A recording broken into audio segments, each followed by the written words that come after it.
This is the World Championships. In Anaheim, California, 5,500 excited fans cheered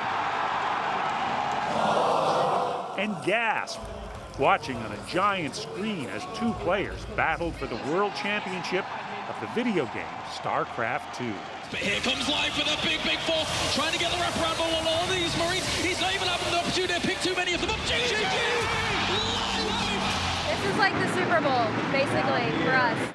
At Chicago's Ignite Gaming Lounge, crowds lined up before midnight, not to play video games. On the blue side, it's Starhorn Royal Club.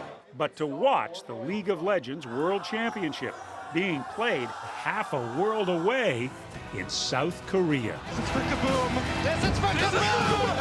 This is the only sport I watch.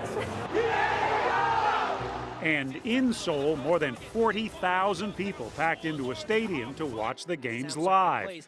And his opponent in the top left. It was in South Korea that video game competitions like this, called eSports, first exploded as spectator sports. I'd go there and you'd have these huge ballrooms, all these young people all excited about these young players that were becoming celebrities. Paul Sams is chief operating officer of Blizzard, the company that created StarCraft, the game that launched esports in Korea and made stars of the best players. You're like, what, this is crazy. These people are following all these young kids that are playing video games, and they've got these huge followings, and they're signing autographs, and it became really evident to us that this was the beginning of something big. But would this Asian phenomenon translate to America? Last year, the League of Legends Championship was held in Los Angeles at the home of the LA Lakers. It was a sellout. I think I'm too old to understand what's going on in online gaming now. Okay, you probably are. Michael Pachter studies the video game industry as a research analyst at Wedbush Securities. I can understand people watching a golf game. I can't understand people watching somebody play a computer game. Well, I have to say, my wife can't understand people watching a golf game because she's not a golfer. So if you're not a gamer, that's not going to appeal to you. When you're into something like, a game like League of Legends, which has 93 million monthly unique players, 93 million, there are a lot of people among those 93 million who want to watch the best people in the world playing the game. You have yourself a North American team into the quarterfinals. The company that makes League of Legends says that 27 million people watched this year's championship. To put that in perspective, the World Series, which started later that same week, averaged just under 14 million viewers. Top left, Brady, top left. Video games now bring in $71 billion in annual revenue, more than the music business and fast catching up to Hollywood. Amazon sees such potential in esports that it paid nearly $1 billion for Twitch, a social network that allows users to watch and stream video games live. Wow. Most nights, Twitch viewers outnumber those of many cable networks. Kevin Lin is the chief operating officer at Twitch. Like sports, you want to watch it live. You want to be there when something interesting happens. You want to be there for that moment and share that moment as a communal experience. It's very much like being in a crowd, only digitally. 31 million Americans watched esports last year, up from fewer than 2 million in 2010. It's the first sport that has gotten commercially successful outside of television. Mike Sepso co-founded Major League Gaming, what some call the NFL of the professional gaming world. More than 100,000 watched online as teams competed for $50,000 in prizes in their brand new arena in Columbus, Ohio. Our typical viewer is a young guy, generally 16 to 24, maybe a little bit older, who's an active gamer, who's just sort of a typical, all-around American kid. Like a lot of other all-around American kids, Matt Haig spent so much time playing video games, his mother tried to stop him.